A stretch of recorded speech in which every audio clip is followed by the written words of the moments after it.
السلام علیکم ورحمۃ اللہ وبرکاتہ۔ برزخ سے متعلق میں مختلف سوالات کے جوابات دے رہا ہوں۔ اس ضمن میں ایک سوال یہ بھی آیا ہے کہ آپ یہ بتائیے کہ برزخ والے کیا رسپونڈ کرتے ہیں جب ہم انہیں یاد کرتے ہیں، اور مثال کے طور پر اگر ہم ان کی یاد میں کچھ لکھتے ہیں تو کیا ان تک یہ بات پہنچتی ہے، ہم نے ان کے لیے کچھ لکھا ہے، یا ہم نے ان کو یاد کیا ہے، یا ہم اداس ہیں ان کے پیچھے، اور یہ تمام معاملات کو لے کر جو ہے دیکھیں جی، برزخ میں جو لوگ ہوتے ہیں نا، وہ ان کو ہوتا کیا ہے کہ ہم کبھی موویز سے بہت زیادہ امپریس ہو جاتے ہیں، کبھی کہانیوں سے ہم بہت زیادہ امپریس ہو جاتے ہیں۔ ہمارے ہاں بھی بعض دفعہ ڈراموں میں ایسے سینز دکھائے جاتے ہیں، فلمائے جاتے ہیں، جس سے برزخ کے متعلق اور عالم برزخ میں روحوں کا جو معاملہ ہے اس سے متعلق لوگوں میں عجیب و غریب سے تاثرات پیدا ہونے شروع ہو جاتے ہیں۔ دیکھیں جی، ہمارا یہاں یاد کرنا، ہمارا یہاں رونا، ہمارا یہاں ان کی یاد میں کچھ لکھنا، یہ چیزیں، ان چیزوں کا ان سے کوئی تعلق نہیں ہے، یہ چیزوں کی ان کو کوئی خبر نہیں ہے، نہ انہیں دی جاتی ہے۔ ہاں، جیسا میں نے آپ سے ذکر کیا، جب آپ ان کے لیے دعا کرتے ہیں تو یہ دعائیں ان تک پہنچتی ہیں۔ اگر تو وہ کسی تکلیف میں ہوں تو اللہ سبحانہ و تعالیٰ اپنے فضل و کرم سے ان کی تکلیف میں کمی فرماتا ہے، یا اس تکلیف کو ختم کر دیتا ہے۔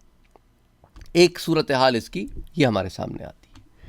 یا اگر وہ تکلیف میں نہیں ہے، وہ نعمتوں میں ہے، تو نعمتوں میں اضافہ ہوتا رہتا ہے، یا ان کے لیے آخرت میں ذخائر ہوتے رہتے ہیں۔ کہ میں نے آپ سے ذکر کیا تھا حدیث مبارکہ ایک پہلے بھی کسی درس میں، کہ ایک شخص جنت میں داخل ہوگا اور جنت میں اپنی نعمتوں کو دیکھ کر حیرانی کے عالم میں چلا جائے گا، اور اپنے رب سے کہے گا کہ باری تعالیٰ، میرے تو یہ اعمال ہی نہیں تھے، مجھے اتنا کیسے نواز دیا گیا؟ تو رب تعالیٰ فرمائے گا کہ یہ ان دعاؤں کا صلہ ہے جو تیرے پیچھے تیرے چاہنے والے کرتے تھے، تو یوں اسے عطا ہو جائے گا۔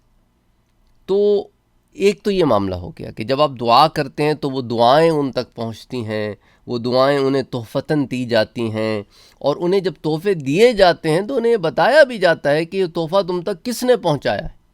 تو آپ کا ذکر خیر ہوتا ہے، وہ خوش ہوتے ہیں کہ ہمیں ہمارے اپنوں نے یاد رکھا۔ لیکن وہ دنیا والا معاملہ نہیں ہے کہ جیسے دنیا میں ہم کہیں چلے جاتے ہیں تو جدائی کا شکار ہو جاتے ہیں اور پھر رونے بیٹھ جاتے ہیں، یا پھر کوئی گریا کرتے ہیں، گریا ازاریہ کرتے ہیں۔ اس طرح کا معاملہ برزخ میں کوئی نہیں ہے۔ ہاں، برزخ والے یاد کرتے ہیں ان سینس کے دعا کرتے ہیں، تو اس پر میں آپ کو درس پہلے دے چکا ہوں۔ برزخ کی سیریز میں، برزخ کی زندگی میں، عالم برزخ میں مختلف پلے لسٹ موجود ہیں۔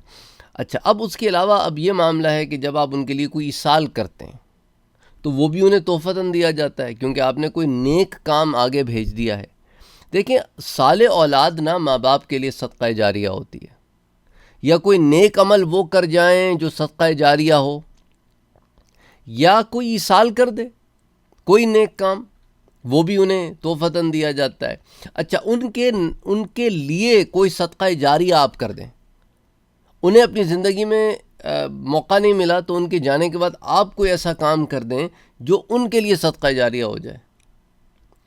مثال کے طور پہ کسی یتیم کی کفالت ہو گئی، مدارس میں بچے تعلیم لے رہے ہوتے ہیں، ان کو آپ نے اسپانسر کر دیا، تو دین کی تعلیم حاصل کر کے وہ شخص جب آگے نکلے گا، جہاں جہاں دین پڑھائے گا، جب تک اس کے پڑھائے سے دین پھیلتا رہے گا، وہ صدقہ جاریہ اس شخص کے لیے جس کے لیے ایصال کیا گیا ہے۔ آپ نے کتب خانے میں کوئی کتابیں دے دیں، مدارس میں کوئی کتابیں دے دیں، لائبریریز میں کوئی کتابیں دے دیں، کسی بچے کی تعلیم کا انتظام کر دیا، تو وہ جب تک علم کا وہ عنصر رہے گا، اس سے تعلیم آگے فروغ پاتی رہے گی، اللہ کے حکم سے آپ کو اجر و ثواب ملتا رہے گا۔ کسی مسجد کی تعمیر میں آپ نے ایصال کی نیت سے پیسے دے دیے یا کوئی مدد کر دی، تو جب تک مسجد قائم و دائم ہے، اس میں نمازی نماز قائم کر رہے ہیں، آپ کے حصے میں ثواب آتا چلا جا رہا ہے۔ آپ نے کہیں کوئی کنواں کھدوا دیا، اس کنویں سے لوگوں کو فائدہ ہو رہا ہے، پانی مل رہا ہے، تو جب تک اس کنویں سے سیرابی ہوتی رہے گی، آپ کو اجر و ثواب ملتا رہے گا۔ بہت سارے ذرائع ہیں۔ محلے میں لوگ ہوتے ہیں جن کو مدد کی ضرورت ہوتی ہے، آپ ان کی مدد کر سکتے ہیں۔ اور جب آپ ایصال کریں نا تو کسی کو بتانے کی ضرورت نہیں ہوتی کہ یہ میں آپ کی ایصال کے پیسے سے مدد کر رہا ہوں. یہ ہمارے پاس کبھی کبھی لوگ جو ہے نا اپنی معصومی میں بے وقوفیاں کر جاتے ہیں، تو اس سے نا دوسرے کو تکلیف ہو سکتی ہے. تو آپ اپنا نیت کریں اور آپ کو انشاءاللہ آپ کی نیت کا اجر ملے گا، اور جس کے لیے کر رہے ہیں انشاءاللہ تعالیٰ اللہ تعالیٰ اسے بھی اجر عطا فرمائے گا. تو دا باٹم لائن از کہ ان چیزوں کا خیال رکھیں، اور اپنے آپ کو ان چیزوں میں ڈالنے کے بجائے کہ میں غم میں ہوں، میں دکھ میں ہوں، اور دکھ میں پڑے رہیں، غم میں پڑے رہیں، جو آپ کے پیارے آپ کے پاس موجود ہیں ان کو اگنور کرتے رہیں آپ کہ میں غم میں ہوں. تو اس کے بارے میں بھی یاد رکھیں کہ یہ نعمتیں ہیں جن کے بارے میں سوال ہوگا، کہ اللہ نے تمہیں نعمتیں دی تھیں، اللہ نے تمہیں رشتے دیے تھے، اللہ نے تمہیں چاہنے والے دیے تھے، وہ جو تمہارے اطراف و اکناف لوگ موجود تھے تم ان کو چھوڑ کر ان لوگوں کے لیے ہی پڑے رہے.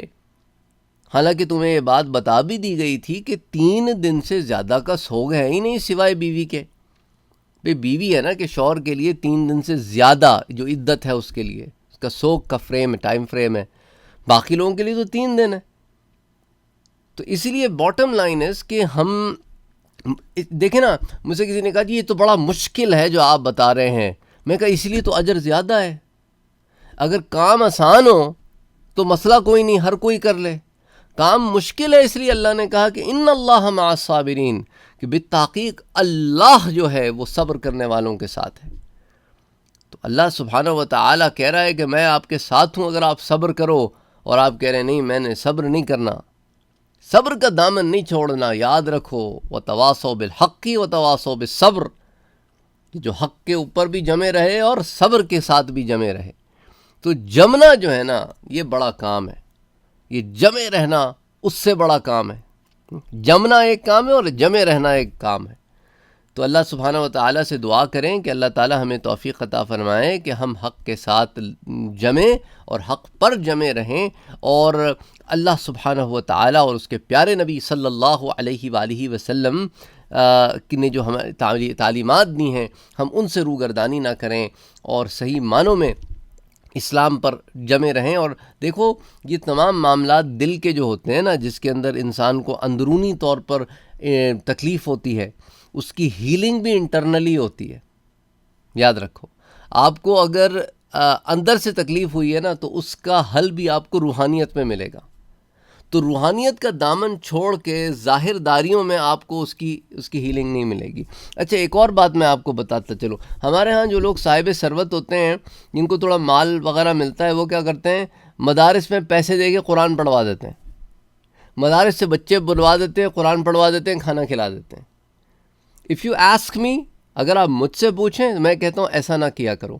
پیسے دے کر قرآن نہ پڑھوایا کرو، پیسے دے کر قرآن نہ پڑھوایا کرو. لوگ کہتے ہیں جی مدارس کی ہیلپ ہو جاتی ہے. مدارس کی آپ ایسی ہیلپ کر دو،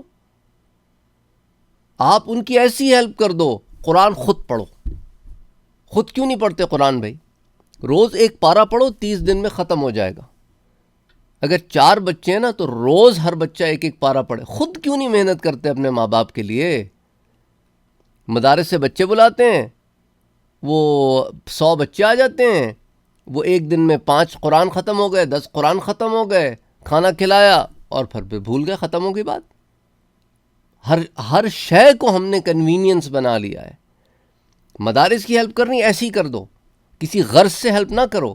یہ تو آپ نے غرض شامل کر دی کہ تم میرے لیے قرآن پڑھو، میں تمہیں کھانا کھلاؤں گی، اور اللہ سے کہہ رہے ثواب بھی دیں. ہیں ایسے نہ کرو. ذرا اللہ تعالیٰ سے معاملہ کر رہے ہو تو اس کے اندر ذرا اعلیٰ کوالٹی کا معاملہ کرو. قرآن خود پڑھو، خود محنت کرو. پیارے بھی تو تمہارے ہی ہیں نا، پیارے تمہارے ہیں، محنت کوئی اور کرے، تم پیسہ دے دو. یہ کیا بات ہوئی؟ اور پیسہ تم ویسے ہی دے دو. سمجھ آ رہی بات؟ امید کرتا ہوں سمجھ آ گئی ہوگی. اینی وے اپنا اور اپنوں کا بہت خیال رکھیے گا، کہ یاد رکھیے گا جو غرض کے تھرو عبادت کرتے کراتے ہیں نا پھر اس میں خالصیت نہیں رہتی. وہ بچے بھی جو پڑھنے آئیں گے نا وہ کھانے کے لیے پڑھنے آئیں گے. ان کو کیا غرض آپ کے ماں باپ سے؟ آپ کے ماں باپ سے تو آپ کو غرض ہے. تو جب آپ کی غرض ہے تو آپ کام کرو، آپ محنت کرو. اینی وے تو بات یہی ہوئی تھی جو سوال میں نے ڈیل کرنا تھا، لیکن چونکہ وہ اتنے اور بھی سوالات بیچ میں آ گئے تھے تو میں نے کہا ایک ساتھ سے سارے سوالات ایک مجلس میں ڈیل کر لیتے ہیں. اپنا اور اپنوں کا بہت خیال رکھیے گا. مجھ عاجز کو دعاؤں میں یاد رکھیے گا. السلام علیکم ورحمۃ اللہ وبرکاتہ.